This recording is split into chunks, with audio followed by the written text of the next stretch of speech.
ವಿರಾಜಪೇಟೆಯ ಗೋಣಿಕೊಪ್ಪ ಮುಖ್ಯ ರಸ್ತೆಯ ನಿಸರ್ಗ ಬಡಾವಣೆಯಲ್ಲಿ ಕೃಷಿಕರಿಗೆ, ರೈತರಿಗೆ ಅನುಕೂಲ ಮಾಡಿಕೊಡುವ ಉದ್ದೇಶದಿಂದ ಹಾಗೂ ಒಂದೇ ಸೂರಿನಡಿಯಲ್ಲಿ ಕೃಷಿ ಸಾಮಗ್ರಿಗಳು, ಕೃಷಿ ಗೊಬ್ಬರ ಸೇರಿದಂತೆ ಹಲವಾರು ವಸ್ತುಗಳನ್ನು ಖರೀದಿಸಲು ಹೊರ ಜಿಲ್ಲೆಗೆ ಹೋಗುವ ಪರಿಸ್ಥಿತಿ ಇತ್ತು. ಇನ್ನು ಮುಂದೆ ಈ ರೀತಿಯ ಸಮಸ್ಯೆ ಇರುವುದಿಲ್ಲ ಎಂದು ರೈತ ಬಂಧು ಕೃಷಿ ಯಂತ್ರೋಪಕರಣಗಳ ಮಾರಾಟ ಮಳಿಗೆಯನ್ನು ಉದ್ಘಾಟಿಸಿದ ವಿಧಾನ ಪರಿಷತ್ನ ಸದಸ್ಯ ಎಂಪಿ ಸುಜಾ ಕುಶಾಲಪ್ಪ ತಿಳಿಸಿದರು. ಈ ಒಂದು ಅಂಗಡಿ ಮಳಿಗೆಯ ರಿಬ್ಬನ್ ಕತ್ತರಿಸುವ ಕಾರ್ಯಕ್ರಮವನ್ನು ಕರ್ನಾಟಕ ವಿಧಾನ ಪರಿಷತ್ ಸದಸ್ಯರಾದ ಶ್ರೀ ಎಂಪಿ ಸುಜಾ ಕುಶಾಲಪ್ಪನವರು ನೆರವೇರಿಸಿ SP ಎಂಟರ್ಪ್ರೈಸಸ್ ವಿರಾಜಪೇಟೆಯಲ್ಲಿ ಹೊಸ ಇತಿಹಾಸವನ್ನು ಬರೀಲಿಕ್ಕಿರ್ತಕ್ಕಂಥ ನಮ್ಮ ಅಂಗಡಿ ಮಳಿಗೆ ಈಗ ಇವತ್ತು ಜನವರಿ 14ನೇ ತಾರೀಕು 11 ಗಂಟೆ 15 ನಿಮಿಷಕ್ಕೆ ರಿಬ್ಬನ್ ಕತ್ತರಿಸುವುದರ ಮೂಲಕ ಉದ್ಘಾಟನೆಯಾಗಿದೆ.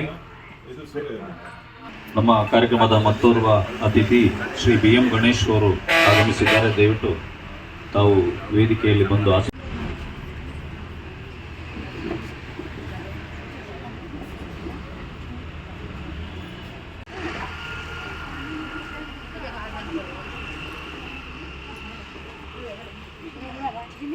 ಉಪಕರಣಗಳು ಆರ್ಡರ್ ಮಾಡಿದ ತಕ್ಷಣ ನಿಮಗೆ ತಲುಪಿಸಲಾಗುತ್ತೆ.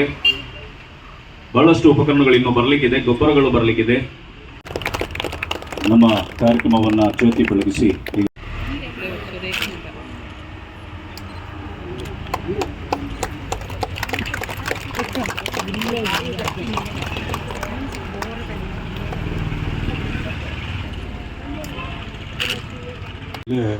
ಕೃಷಿಗೆ ಭಾಳ ಒಂದು ವಿಶೇಷವಾದ ಕ್ಷೇತ್ರ ಕೊಡಗು ಜಿಲ್ಲೆ. ಇಂಥ ಇದರಲ್ಲಿ ವಿರಾಜಪೇಟೆಯಲ್ಲಿ ಈ ಕ್ಷರ್ತಿಗೆ ಸಂಬಂಧಪಟ್ಟಿದಂತು, ಕಾಫಿಗೆ ಸಂಬಂಧಪಟ್ಟಿದಂತು, ಅಡಿಕೆ ಇನ್ನಿತರ ಬೆಳೆಗಳು, ಆ ಬೆಳೆಗಳಿಗೆ ಸಂಬಂಧಪಟ್ಟಂಥ ಶಾಪುಗಳು ಎಲ್ಲ ರೀತಿಯಲ್ಲಿ ಎಲ್ಲ ಸಿಗುವಂಥದ್ದು ವಿರಾಜಪೇಟೆಯಲ್ಲಿ ಇರಲಿಲ್ಲ. ಈಗ ಫೆಡರೇಷನು, APCMS ಬೇರೆಲ್ಲ ಅಲ್ಲಿ ಒಂದು ಸಿಕ್ಕಿದರೆ ಇನ್ನೊಂದು ಸಿಗೋದಿಲ್ಲ. ಆದರೆ ಇವತ್ತು ರೈತ ಬಂದು ಯಾವುದರಿಂದ ಸರ್ಕಾರದ ಸವಲತ್ತುಗಳನ್ನು ಪಡೀಲಿಕ್ಕೆ ಮತ್ತು ಅದರಲ್ಲೇ ಸರ್ಕಾರದ ಲೈಸೆನ್ಸ್ ಮುಖಾಂತರ ಇವತ್ತು ಈ SP ಎಂಟರ್ಪ್ರೈಸಸ್ ಸಾಯಿನಾಥ್ ನಾಯ್ಕ್ ಮತ್ತು ಪ್ರದೀಪ್ ಅವರು ಸಾರ್ವಜನಿಕರಿಗೆ ಉಪಯೋಗಕ್ಕೋಸ್ಕರ, ರೈತರಿಗೋಸ್ಕರ ಉಪಯೋಗಿಸ್ಕೋಸ್ಕರ ಈ ಒಂದು ಮಳಿಗೆ ಒಂದು ಎಲ್ಲ ಬೆಳೆಗಾರರಿಗೂ, ರೈತರಿಗೂ ಎಲ್ಲರಿಗೆ ಸಿಗುವಂಥ ವ್ಯವಸ್ಥೆಯನ್ನು ಇಲ್ಲಿ ಇವತ್ತು ವಿರಾಜಪೇಟೆಯ SP ಎಂಟರ್ಪ್ರೈಸಸ್ ರೈತ ಬಂದು ಇದನ್ನು ಮಳಿಗೆಯನ್ನು ಸ್ಥಾಪನೆ ಮಾಡಿದ್ದಾರೆ. ಅವರಿಗೆ ಯಾಕೆಂತ ಹೇಳಿದ್ರೆ ಇವತ್ತು ಪ್ರತಿಯೊಂದು ಇಲ್ಲಿ ವಿರಾಜಪೇಟೆ ಬಂದರೆ ಸಿಗಬೇಕು ಯಾವುದು ಪ್ರತಿ ಸಾಮಗ್ರಿಗಳು. ಹಾಗೆ ಇವತ್ತು ಎಲ್ಲ ಈ ವಿರಾಜಪೇಟೆ ಸುತ್ತಮುತ್ತ ಭಾಗದ ರೈತಾಭಿ ವರ್ಗದವರು, ಬೆಳೆಗಾರರು ಇದನ್ನು ಸದುಪಯೋಗ ಪಡಿಸ್ಕೊಳ್ಬೋದು. ಹಾಗೆ ಸಾಯಿನಾಥ್ ನಾಯಕರು ಮತ್ತು ಪ್ರದೀಪ್ ಅವರು ಇನ್ನೂ ಕೊಡಗಿನಲ್ಲಿ 4-5 ಬ್ರ್ಯಾಂಚು ಮಾಡಿ ಒಳ್ಳೆ ಸೇವೆಗೆ ಅವಕಾಶ. ಯಾಕೆಂತಂದರೆ ವ್ಯಾಪಾರ ಅಂತ ಹೇಳಿದ್ರೆ ಇವತ್ತು ಒಳ್ಳೆಯ ಅವರ ಸರ್ವಿಸ್ ಮುಖ್ಯ. ಆ ಸರ್ವಿಸ್ ಚೆನ್ನಾಗಿದ್ದರೆ ವ್ಯಾಪಾರಸ್ಥರು ಜನ ಆಕರ್ಷಣೆ ಮಾಡ್ಬೋದು. ಹಾಗೆ ಅವರಿಗೆ ಮುಂದಕ್ಕೆ ಒಳ್ಳೆಯದಾಗಲಿ ಎಂದು ಶುಭಾಶಯ ಕೋರುತ್ತಾ ಇನ್ನೂ 4-5 ಇಂಥ ಅಂಗಡಿಗಳು ಕೊಡಗು ಜಿಲ್ಲೆಗೆ ಆಗಲಿ ಅಂತೇಳಿ ನಾನು ಶುಭಾಶಯನ್ನು ಕೋರುತ್ತೇನೆ.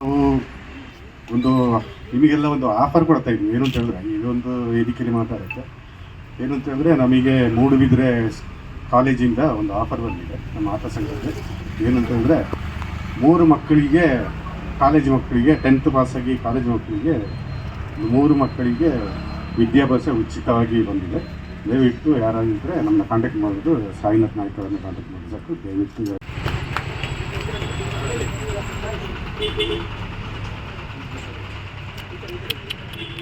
ಕಾರ್ಯಕ್ರಮದಲ್ಲಿ ವಿರಾಜಪೇಟೆ ಚೇಂಬರ್ ಆಫ್ ಕಾಮರ್ಸ್ನ ಅಧ್ಯಕ್ಷರಾದ ಕಾಶಿ ಕಾವೇರಪ್ಪ, ಪಟ್ಟಣ ಪಂಚಾಯತ್ನ ಮಾಜಿ ಸದಸ್ಯರಾದ ಅನಿತಾ ಕುಮಾರ್, ವಿರಾಜಪೇಟೆ ಟೌನ್ ಬ್ಯಾಂಕ್ ಅಧ್ಯಕ್ಷರಾದ ಕರ್ನಂಡ ಸೋಮಯ್ಯ ಮತ್ತಿತರ ಪ್ರಮುಖರು ಪಾಲ್ಗೊಂಡಿದ್ದರು. ಇದೇ ಸಂದರ್ಭ ಸಮಾಜ ಸೇವಕ BM ಗಣೇಶ್ ಅವರನ್ನ ಸನ್ಮಾನಿಸಿ ಗೌರವಿಸಲಾಯಿತು. ಬಹಳ ಕಷ್ಟದಲ್ಲಿದ್ದರು, ಅವ್ರಿಗೂ ಕೂಡ ಒಂದು ಹೊಸ ಮನೆಯನ್ನು ನಿರ್ಮಿಸಿಕೊಟ್ಟಿದ್ದಾರೆ. ತನ್ನ ದುಡಿಮೆ ಒಂದು ಪಾಲನ್ನು ಈ ರೀತಿ ನಾನು ಬಡವರಿಗೋಸ್ಕರ ಮೀಸಲಿಡ್ತೀನಿ ಅನ್ನೋದು ಅವರ ಒಂದು ಮಾತು. ನಿಜವಾಗಿ ನನ್ನ ಆತ್ಮ ಸ್ನೇಹಿತ ಅಂತ ಹೇಳ್ತಾ ಇದ್ದ ಅವನು. ನಿಜವಾಗಿ ನಾವು ಎಲ್ಲೇ ಹೋದರೂ ನಾವು ಸುಮಾರು ವರ್ಷ ಒಟ್ಟಿಗೆ ತಿರುಗಾಡಿದವರು ನಾವು. ನನಗೆ ನಿಜವಾಗಿ ಇವತ್ತು ಹೆಮ್ಮೆ ಅನಿಸ್ತಾ ಉಂಟು. ಯಾಕೆಂತಂದರೆ ಅವರ ಇದರಲ್ಲಿ ಅವರು ಈ ವಯಸ್ಸಿನಲ್ಲಿ ಆಗಿರ್ಬೋದು, ಏನೇ ಆಗಿರ್ಬೋದು, ಅವರೊಂದು ಇದು ಉಂಟಲ್ಲ, ನಾನೇನೋ ಒಂದು ಮಾಡಬೇಕು ಅಂತ ಹೇಳೋದನ್ನು ಇಟ್ಟಿದ್ದಾರಲ್ವ, ಅದರಿಂದ ಇವತ್ತು ಅವರು ಒಂದು ರೈತ ಭವನ ಈ ಥರ ಒಂದು ಓಪನ್ ಮಾಡಿದ್ದಾರೆ. ನಿಜವಾದ ಹೆಮ್ಮೆಯ ವಿಷಯ ಇದು. ಯಾಕೆಂದರೆ ನಾವೇನು ಮಾಡ್ತೀವಿ ಅಂತ ಹೇಳಿದ್ರೆ, ಈಗ ನಾನು ಉದಾಹರಣೆಗೆ ಸಾಯಿನಾಥ್ನೇ ಹೇಳ್ತೀನಿ. ನೋಡಕ್ಕೆ ಹೋದರೆ ಅವರಿಗೆ ಬೇಡ ಇದು ಅಂತ ಹೇಳುವಂಥ ಇದು, ಆದರೆ ಅವರಿಗೆ ಆ ಒಂದು ಇದಿದೆ, ಛಲ ಇದೆ, ಮಾಡಬೇಕು, ಮುಂದೆ ಬರಬೇಕು ಅಂತ ಹೇಳುವಂಥ ಇದಿದೆ. ದೇವರು ಎಲ್ಲರೂ ಕೊಟ್ಟರು, ಒಬ್ಬೊಬ್ಬರು ಮಾಡಲ್ಲ, ಸೋಮಾರಿಗಳಾಗಿರ್ತಾರೆ. ಬಟ್ ನಮ್ಮ ಸ್ನೇಹಿತರಿಗೆ ದೇವರು ಒಳ್ಳೆ ಆರೋಗ್ಯ ಕೊಟ್ಟು ಒಳ್ಳೆ ವ್ಯಾಪಾರ ಆಗಿದೆ. ಮತ್ತು ಇಲ್ಲಿ ಬಂದಂಥ ಎಲ್ಲರೂ ನಮ್ಮ ಸ್ನೇಹಿತರಿಗೆಲ್ಲ ಹೇಳ್ಬಿಟ್ಟು ನಾವು ಇಲ್ಲೇ ತೆಗೆದುಬಿಟ್ಟು ಅವರಿಗೆ ಒಂದು ವ್ಯಾಪಾರ ಕೊಡುವಂಥ ಒಂದು ಮನೋಭಾವನೆ ಇಟ್ಕೊಳ್ಳೋ ಅಂತ ಹೇಳ್ಕೊಳ್ತಾ ನನಗೆ ಇಲ್ಲಿ ಕೂರಿಸಿ ಸಣ್ಣದಾಗಿ ಒಂದು ಸನ್ಮಾನ ಮಾಡಿದ್ದಾರೆ. ನಿಜವಾಗಿ ನನಗೆ ಸಂತೋಷ ಆಗಿದೆ.